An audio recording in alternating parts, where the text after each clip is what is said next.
In Bangalore city, suppose 40% of the population has not eaten for 3 days. You think you will go to your work, you think you will go and watch a cinema, you think you will take a walk in Lal Bagh, hello? Do you believe this? Everything will collapse. So this is important. Once there is no food, all other activity will just collapse. Maybe you have food in your home, but that won't help. That will probably invite death. If you have lot of food, most probably it'll invite death because hungry people have no… their humanity will evaporate when they're hungry for too long. You must understand, our civilization, our culture, even our humanity is there only because this has been satisfied. If this is not satisfied, if this is not found anything for 3 to 5 days, that's it. Everything will go bad. So, globally we are heading in this direction because right now on an average, every year, 27,000 species of organisms are going extinct.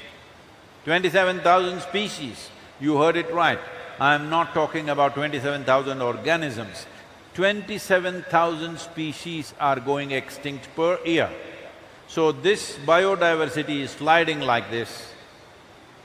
Somewhere between 25 to 40 years, it is expected this slide will become a tumble. When it starts tumbling down, there is nothing you and me can do. We must understand today, your piece of land may look rich and wonderful, but in the world when the biodiversity starts dropping, it drops everywhere. So we are heading in this direction, everybody knows the problem, but somehow nobody was talking about it. As I went about, I saw that this is a serious issue. Everybody knows how serious it is and they also know what should be done, but everybody is thinking somebody else should do it. I'm telling you, there is nobody else but you and me. This is our world. This is our time on the planet. If we act, it is there. If we do not act, it is not there. That's all there is with life. This is our time on the planet. What do we want to make out of this? So these microorganisms, oh, why do I care if they die? I want you to understand, in the last 70 years, 67% of the vertebrate life on this planet has gone. 67% is disappeared. 82% of the biomass insects are gone. 92% of freshwater aquatic life is gone. What's our plan really? What's our plan for ourselves and our children? What is the plan? It looks like we don't have a plan.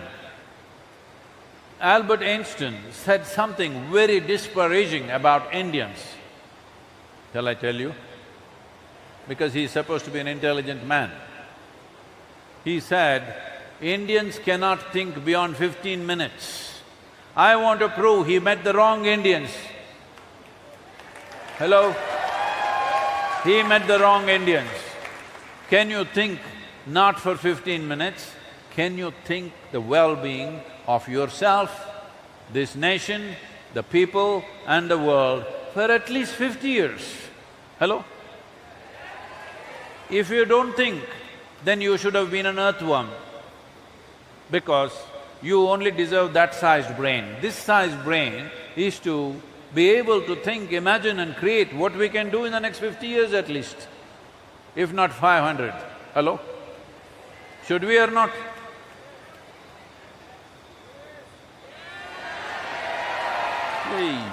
For all this, I want you to understand, see, our life, initially when I did the chant, what the chant is telling you is, there are only two ingredients to your life, a certain amount of time and a certain amount of energy. Time is rolling away for all of us. Nobody can stop it, nobody can slow it down, nobody can roll it back. Time is rolling away. As you sit here, you are 2 hours closer to your grave. This is not my curse, this is the way life is. Hello? So time is rolling away, you cannot control it. But your energies you can manage. If you intensify your energies substantially, you will see what somebody does in 10 years, you will do in 1 year. So if both of you live for 1,000 years, in terms of profoundness of experience and also in terms of impactfulness of activity, it would feel like you have lived for 1,000 years. Now, there are many stories talking about how yogis lived for 500 years, 1,000 years. It is not necessary that they actually lived chronologically 500 years. They lived so intensely that the amount of work that they did, it looked like they lived for 500 years. Now, this is a possibility for every human being. I was riding into Bucharest. I was to get there at 7 o'clock in the evening, but due to inclement weather, very challenging weather, and also the roads were not very normal, because of that we got delayed. What should have been approximately 5-hour drive became over 9.5-hour drive. So we reached Bucharest only at 11:15. So there was a TV interview for me at 7 o'clock, but they were still waiting at 11:15. So I walked in straight, I parked the motorcycle and walked in straight into the interview, and an hour and a half television interview, and then I was talking to the anchor and he said, "Sadhguru, how do you do this? At this age, how do you do it?" 3 times he said, "this age." I didn't like it. I said, "What do you mean, this age?" No, you're 65. See, I have lived my life so intensely, I never had the time to get old. You need a lot of time to get old. So, Bangalore, people of Bangalore, I will make sure you don't have time to get old here. There's lots of work to do. Right now, the government of Karnataka is committing itself, and we are fired up on this. Are you? And I am also going to spend substantial amount of time in Bangalore city, so that means you will have no time to get old. Okay, that means a lot of work. Hello?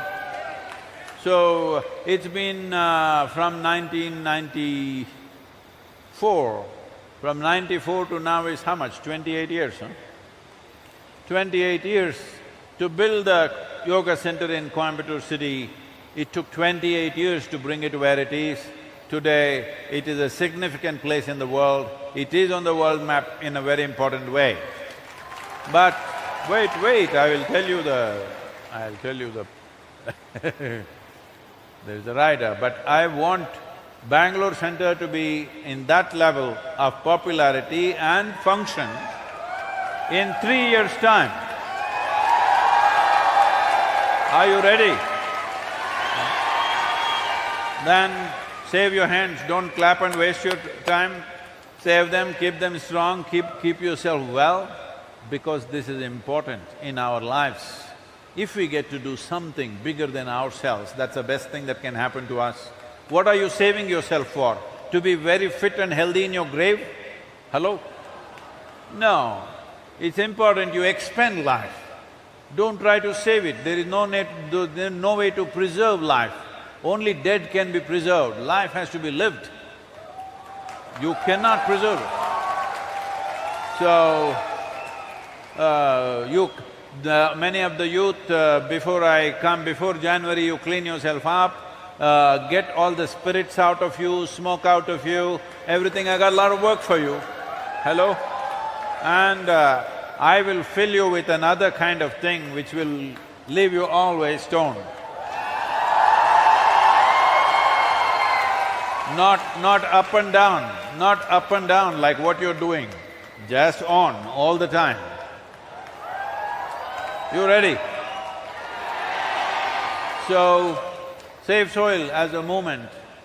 Well, today out of enthusiasm you're doing whatever you're doing.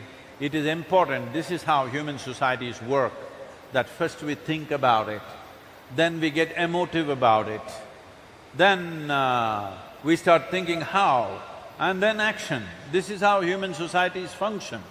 So it's good right now you're thinking about it, some amount of emotions invested in it, but now when it comes to action, action has to be judicious. Shall I go and fix my kitchen garden? That's very cute, but that's not a solution. Solution is in the agricultural land. If you want to touch the agricultural land, you have to touch the farmers. If you have to touch the farmers, you must go with an incentive. If you want an incentive, you need government and industry and other people to provide these industries. So we worked out a three-pronged incentive process, which I have presented to all the ministers and the chief minister, and this will also be available to you. You can look it up because it needs incentive. Right now the farmer's economy is in such a way that if you touch it, it'll collapse. Not just in India, across the world, unfortunately it's in a bad place. In United States, 50% of the farmers have not seen $1 of profit in the last 12 years. There have been cases of whole families shooting themselves up. Highest amount of suicide in United States among any given profession is among farmers. The highest amount of suicide in Europe and Central Asia in any given profession is farmers. In India, of course, unfortunately, it is farmers. So, don't get into this emotion and think, I'm against pesticide, I'm against fertilizer. No, we are just against suicide. We are not against anything else. We want people to live. So, do not get into these things, organic farming, this farming, that farming, no. Let the farmer decide how to do farming. We give incentives to enrich the soil so that soil enrichment happens. Because those of you living in urban areas have this idea, let's get rid of the pesticide, let's get rid of the fertilizer. If we get rid of fertilizer and pesticide in the world's food production will come to 25% of what it is right now. That is death. So let's not talk irresponsibly. If you want to acquaint yourself, all of you young people, we will provide you lots of information if you're willing. We will provide the whole technical book that's available to you, we can provide that online for you if you approach us in a committed way. You must educate yourself. Such a serious problem. If maximum number of people are not educated in that, our education minister has assured us this will go into the school textbooks. But this is another problem. Wait. This is another problem. Wherever I go in the world, people say, Sadhguru, let's go to the schools, let's tell the children. I say, just shut up, don't tell the children, because till children become 15 years of age, let them grow up without any concern about anything. Let them eat well, play well, sleep well, learn well, grow up well. That's all it should be. They are worried about their future. Is that what you want to create? So, children will be educated about soil in a different way, but it's important that the adults should educate themselves about the dire situation we are in. Children should educate in terms of how this can be done at various levels. They must know about it, but it is not necessary to put fear and panic into child's life, because how a child processes his or her emotion is very different from how an adult does. By putting anger, fear, resentment into your child's mind, you could poison the child's life for good. So please be careful about this, because the moment I say children, everybody says, let's get the children. Because this has become a fashion in the world. All the nonsense you should be ashamed even to tell the children, we destroyed the soil, you fix it. Hello? We should be absolutely ashamed to even tell them. Let's not tell them. Before they come to know about it, we should have fixed it.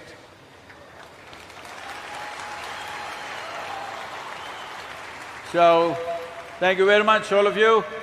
This is important. I want you to know, this is not just about food, this is not just about agriculture. This is the basis of our life. The foundations of your life is in the microbial life. What you call as microbial life is miniature human beings. Slowly they grow and they become like this. Maybe it takes 1,000,000 years for them, but this is how it is. Even in your body, 60% of your body is microbial life, only 40% is your parental genetics. I want you to remember this. As it is in the soil, so it is in this. Whether will you get it now or will you get it when you're buried? This is the only question. Shall we get it now? So save soil, let's make it happen. Thank you very much. There is a soil anthem that all of you may already know.